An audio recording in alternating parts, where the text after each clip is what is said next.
जोहार गाते को सेता जोहार और आपे को तलारे नॉय तिहिं मिद ब्लॉग वीडियो सेटर के तबना तिहिं खास ब्लॉग वीडियो दा नोआ कना जे नॉय तिंगु कान नोआ दा उजय कना और उजय धारा रे तिंगु कना और नितो सेता टाइम कना जहां दो नते हे होय कना और वाकिंग बड़ा हुई कना चेदा से मॉर्निंग दो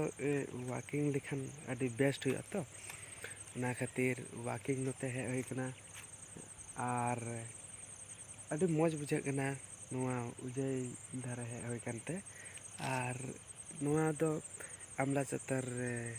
उजय कना माने आमला चतर सेना कना और पे ñel दड़िया हाने हनते रहा हाने ñelok kan हाने पुल हाने ñelok kan una पुल पे ñel दड़िया कना una दो आमला चतर पुल कना और बस सेता दाड़ा बड़ा रे अभी मौज बुझे तो आदो ना येते हे होय कना मते एक्सरसाइज लगी और तो दाड़ा बड़ा अभी मौज बुझे कना और अभी नोआ करे हो धीरी को दारे को नाड़ी को मिना जहाँ दो अभी मौज गे ñelok कना आपे उदू दड़े पिया नूतना नेचर चेक लेका पे बुझादा आपे उदू पिया और उदू पे कना ñel पे उनका तीना मौज ñelok कना और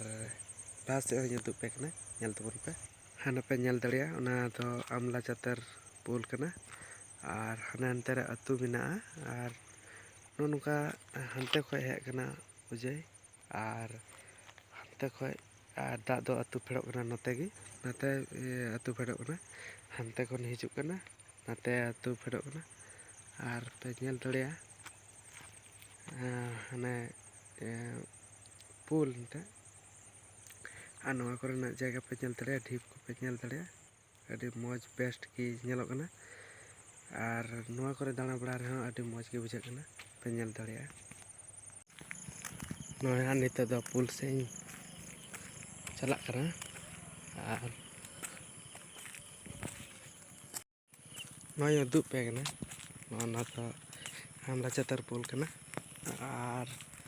नोडे इन सेटर कना नितो अभी ñelते हो पुल मा अभी फैंटास्टिक की पर इन प्रसिद्ध पुल हो बांग कना माने आले सेना पुल कना ओना येते उदू पे कना नोते आले सेना पुल और नोडे इन प्रेजेंट मिनते इन थोड़ा ब्लॉग वीडियो बनाते दिखा पे कना बोले और पे ñel दड़िया नोय तलाम इदिया कना चला कना और तलाम इदिया कना और नितो दो पुल रे मिनते ताड़ाम पारम ना लगा और नितो दो ओड़ा चला लगे बोले इनान हेलना और हेलना और नितो दो ओड़ा चला लगे और ओड़ा चला गया ठीक है तो पे ñel के तबना और उदुग ñel तबन पे और उधर खय हो नय दा उदुग पे कना होय ना दा पे ñel दड़िया